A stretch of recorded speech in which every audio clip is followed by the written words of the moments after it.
नमस्ते दोस्तों, आप सभी का स्वागत है मेरे YouTube चैनल SK नोबेल में। अगर आपने अभी तक चैनल सब्सक्राइब नहीं किया है तो ज़रूर करें, क्योंकि 90% लोग वीडियो देखते हैं लेकिन सब्सक्राइब नहीं करते। आपका एक सब्सक्राइब मुझे बहुत मोटिवेशन देता है। कहानी की शुरुआत होती है जब विशाल आध्यात्मिक ऊर्जा युजियू की ओर जैसे तूफान की तरह इकट्ठी हो रही थी। बूम बूम, फीनिक्स की दहाड़े लगातार गूंज रही थीं और ये ऊर्जा युजियू के शरीर में समा रही थी। युजियू ने इसे पूरी तरह से निगल लिया, जैसे कि वह एक विशाल भोज कर रहा हो। इसी बीच एक लंबी सिलेंडर आकृति सामने आती है, जिसकी लंबी सिल्वर ग्रे बाल हैं। यह युजियू द्वारा विकसित किया गया मानवाकृति का धर्म है, जो अब सच में एक आत्मा की तरह अस्तित्व में है। युजियू अपने दाहिने हाथ की ओर देखता है और वहां अचानक एक घंटी का छाया प्रकट होता है। यह केवल घड़ी नहीं है, बल्कि समय का प्रतीक है।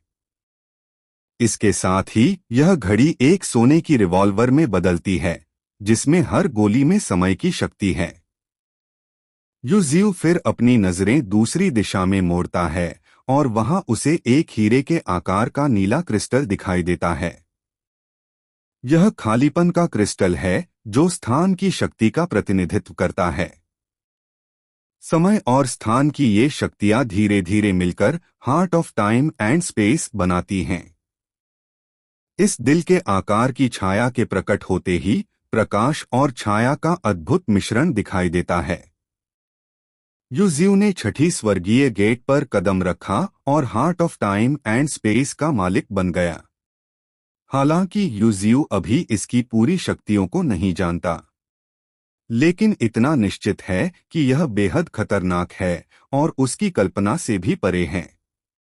जैसे ही यह दिल की आकृति तेजी से बढ़ती है, यह स्वर्ग के विशाल द्वार की ओर टकराती है। यह द्वार, जिसे हम 9 हेवंस गेट के नाम से जानते हैं, अजरमर बनने की राह है। Heart of time and space ने समय और स्थान की रोकथामों को हटाते हुए द्वार को धीरे धीरे खोलना शुरू कर दिया। जैसे ही द्वार खुलता है, युजियू में एक अत्यधिक शक्ति का संचार होता है। उसके शरीर से असीम शक्ति बहने लगती है और उसकी शक्ति एक्सपोनेंशियल रूप से बढ़ती है। उसके पीछे एक वृहद चित्रपट खुलता है, जो बताता है कि युजियू अब छठे स्वर्ग का मालिक बन गया है। उसके शरीर की शाखाएं असीम रूप से फैल रही हैं और जड़ें सच्चे ड्रैगन की तरह गूंज रही हैं। युजियू का नाम अब स्पेस टाइम हो गया है और उसका सम्मानजनक उपनाम है फर्स्ट गॉड ट्री। वह समय और स्थान में स्थिर होकर सदा के लिए खड़ा है। आखिर में युजियू की सच्ची आत्मा भी उसके शरीर में लौट आती है। उसकी शाखाओं के कंपन से क्रिस्टल गिरते हैं और दुनिया हरियाली से भर जाती है। यह केवल युजियू की अद्भुत जीवन शक्ति का अप्रत्याशित परिणाम है। कहानी में युजियू अब समय और स्थान की शक्ति को पूरी तरह से महसूस कर रहा है। यह शक्ति किसी और की मदद करने के लिए नहीं है, बल्कि खुद में असीम संभावनाओं का वाहक है। युजियू अब छठे स्वर्गीय प्रभु के निर्माण की ओर बढ़ता है। उसके शरीर में एक अदृश्य भंवर खुलता है और उसकी पूरी उपस्थिति धीरे धीरे उस भंवर में समा जाती है। यह समय सुरंग है। यह साधारण स्थानांतरण से कई गुना खतरनाक है, क्योंकि सामान्य अंतरिक्ष में बाधाएं और सीमाएं होती हैं, लेकिन समय और स्थान की सुरंग को रोक पाना लगभग असंभव है। युजियू समय और स्थान की गहराई में लौट आता है। वहां एक हृदय आकार का नीला तारा चमकता है। यही heart of time and space है, समय और स्थान की शक्ति का प्रतीक। यह शक्ति अपने आप में इतना विशाल है कि यदि यह पूरी तरह से विकसित हो जाए तो यह एक पूरे आकाश और पृथ्वी का समय और स्थान पलट सकता है, यानी अतीत में लौट सकता है। युजियू यह देखकर स्तब्ध रह जाता है। इस शक्ति के लिए स्वर्ग और पृथ्वी का परित्याग भी कोई मायने नहीं रखता। लेकिन युजिऊ ने इसे फिलहाल अनदेखा करने का निर्णय लिया। Supreme law of time and space की यह शक्ति न केवल भयंकर है बल्कि अद्वितीय भी है। यह न तो विनाशकारी है न ही सृष्टि बनाने वाली, लेकिन इसका रहस्य और ताकत हर कल्पना से परे है। युजिऊ अब समय और स्थान के शरीर में बदल चुका है। उसके शरीर में क्रिस्टल जैसी चमक है जो समय और स्थान की छोटे छोटे अवशेषों से भरी हुई है। यही उसकी शक्ति को और भी अद्भुत और रहस्यमय बनाता है। धीरे धीरे युजिऊ अपने मानव रूप में विशाल वृक्ष से बाहर निकलता है। उसके कदमों से केवल हल्की लहरें उठती हैं, लेकिन उसके चारों ओर असीम शक्ति का प्रभाव दिखाई देता है। वहीं येओटिंग के सर्वोच्च सिंहासन पर बैठा युजिऊ उन सभी ताकतवर व्यक्तियों की ओर देखता है जो खामोशी से खड़े हैं। उनकी निगाहें युजिऊ पर हैं। कुछ तो डीमन किंग से मिलने का इंतजार कर रहे हैं, कुछ डीमन एम्परर से। युजिऊ एक हल्की मुस्कान के साथ उन्हें देखता है और समझ जाता है कि अब उसका समय आ गया है, समय और स्थान की शक्ति का असली प्रदर्शन। कहानी में युजिऊ ने देखा कि गोल्डन मंकी और नाइन टेल्स दोनों ही अंतिम चरण तक पहुंच चुके हैं। वे केवल एक कदम दूर हैं रियल्म ऑफ डोमिनेशन से। इसके साथ ही युजिऊ ने जो 5 कलर्ड स्पिरिट फ्लावर सक्रिय की थी वह भी हाफ स्टेप मास्टर में प्रवेश करने में सफल रही। युजिऊ ने हंसते हुए कहा, टीएसके। ये लोग सच में मेहनत कर रहे हैं। आज यह सच्ची शक्ति है जो पूरे स्टारी स्काई में छाई हुई है। लेकिन युजिऊ की सोच थोड़ी गंभीर भी हो गई। उसने नाइन टेल्स से पूछा, हाल ही में क्या हुआ? नाइन टेल्स ने मास्टर को 4 बड़ी घटनाओं की रिपोर्ट दी। एलिमेंट्स के अवशेष अब वर्तमान मामलों से अवगत हैं और मुठभेड़ से बच रहे हैं। बुद्धिज्म ने डेविल्स केव खोजा और भारी नुकसान उठाया। डेओमेन का जन्म हुआ और इसमें कई बदलाव आए। युजिऊ को एलिमेंटल जनरल से मिलने की खबर सबसे ज्यादा रोचक लगी, लेकिन बाकी घटनाओं में उसके वर्तमान स्तर पर ज्यादा दिलचस्पी नहीं थी। उसके लिए सबसे जरूरी था कि वह संतों को जिम्मेदारी सौंपकर शांति से अपनी साधना जारी रखे। कुछ कामों को येओटिंग में निपटाने के बाद युजिऊ उठ खड़ा हुआ। उसने आदेश दिया, नाइन टेल्स, गोल्डन मन की रहो, बाकी सभी पीछे हटो।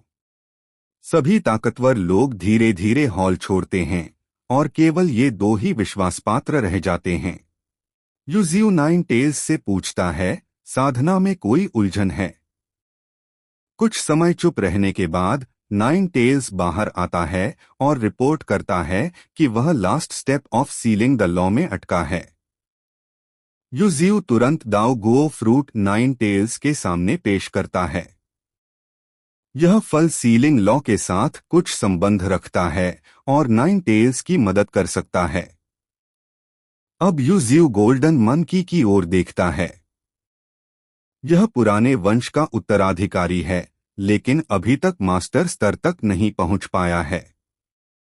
गोल्डन मंकी स्वयं कहता है कि वह छलकपट और परिवर्तन में माहिर है और उसे मैजिकल पावर ऑफ चेंज की तलाश है, जिससे वह युजिऊ पर प्रभाव डाल सके। युजिऊ इस अवसर पर सोचता है कि 36 transformations of great supernatural power पुरानी साहित्य में वर्णित हैं। यह शक्ति असीम है और गोल्डन मंकी के लिए सबसे उपयुक्त है। हालांकि इस शक्ति की साधना कठिन है क्योंकि इसे पाने के लिए सर्वशक्तिशाली प्राणियों का रक्त चाहिए। इसलिए युजिऊ ने सोचा कि 72 ट्रांसफॉर्मेशंस ऑफ अर्थ शेड का उपयोग किया जा सकता है। यह शक्ति छोटी और आसान है और गोल्डन मंकी के लिए सबसे उपयुक्त मैजिकल मेथड है। युजिऊ मुस्कुराते हुए कहता है, तो क्या तुम अर्थ शेड की 72 ट्रांसफॉर्मेशंस में रुचि रखते हो? गोल्डन मंकी के लिए यह परिवर्तन और रणनीति की शक्ति हासिल करने का सबसे सही तरीका है। कहानी की शुरुआत होती है गोल्डन मंकी के स्पष्ट और ईमानदार बयान से। वह युजियू को बताता है कि उसकी वंश परंपरा में 7 अर्थ ईविल +2 चेंजेस हैं, लेकिन परंपरा अधूरी है, इसलिए कुछ मैजिकल पावर्स की कमी है। युजियू समझ जाता है कि गोल्डन मंकी क्या कहना चाहता है। वह पूछता है, तो फिर तुम्हें पता है कि 72 अर्थ शेड ट्रांसफॉर्मेशंस कहाँ हैं? गोल्डन मंकी बताता है कि ये शक्तियां अब बुद्धिज्म के पास हैं। यानी अब युजियू को गोल्डन मंकी के लिए यह शक्ति बुद्धिज्म से प्राप्त करनी होगी। युजियू सोचता है कि यह शक्ति कीमती जरूर है, लेकिन डीमन कोर्ट की विशालता और संसाधन इसे हासिल करना आसान बना देते हैं। इसके पीछे की वजह यह है कि गोल्डन मंकी का मार्ग डोमिनेशन तक पहुंचने के लिए सबसे उपयुक्त है। युजियू के विचार में यह स्पष्ट है कि कल्टीवेशन का सही तरीका और सटीक मैजिकल पावर किसी भी प्राणी के वास्तविक क्षमता को उजागर कर सकती है। और गोल्डन मंकी, जो परिवर्तन में माहिर है, के लिए चेंज मैजिकल पावर सबसे उपयुक्त है। इसके बाद युजियू याद करता है लॉर्ड ऑफ ट्री रियल्म यानी डॉटर ऑफ थोर्स को। वह एक ग्रीन वोर्टेक्स खोलता है और थोर्न्स प्रकट होती है। थोर्न्स के खून के रंग के लंबे लहराते बाल और आकर्षक शरीर के कारण उसका आगमन बेहद प्रभावशाली होता है। जिउवे भी उसकी उपस्थिति से आश्चर्यचकित है। युजियू मुस्कुराते हुए उसे निर्देश देता है कि पुराने परिचितों से मिलें और संवाद करें, और थोर्न्स बिना सवाल किए उसके आदेश का पालन करती है। थोर्न्स अब मास्टर की साइलेंट प्रोटेक्शन की तरह है। युजियू उसे सी ऑफ ब्लड के मास्टर के सीधे शिष्य के रूप में भेजता है। यह कदम भविष्य में थोर्न्स के लिए बेहद लाभकारी साबित होगा। युजियू पूरे डीमन कोर्ट और एंडलेस सी ऑफ ब्लड की स्थिति को ध्यान में रखते हुए भी अपने योजनाबद्ध कदम उठाता है। वह जानता है कि छोटी लड़ाइयाँ और बलिदान उसकी रणनीति का हिस्सा हैं, और केवल आवश्यक बलिदान देने से ही स्थायी शांति और नियंत्रण सुनिश्चित किया जा सकता है। युजियू की यह योजना उसे स्टारी स्काई में कामनेस बनाए रखने में मदद करती है, और यह दिखाता है कि वह सिर्फ ताकतवर नहीं बल्कि दूरदर्शी रणनीतिकार भी है।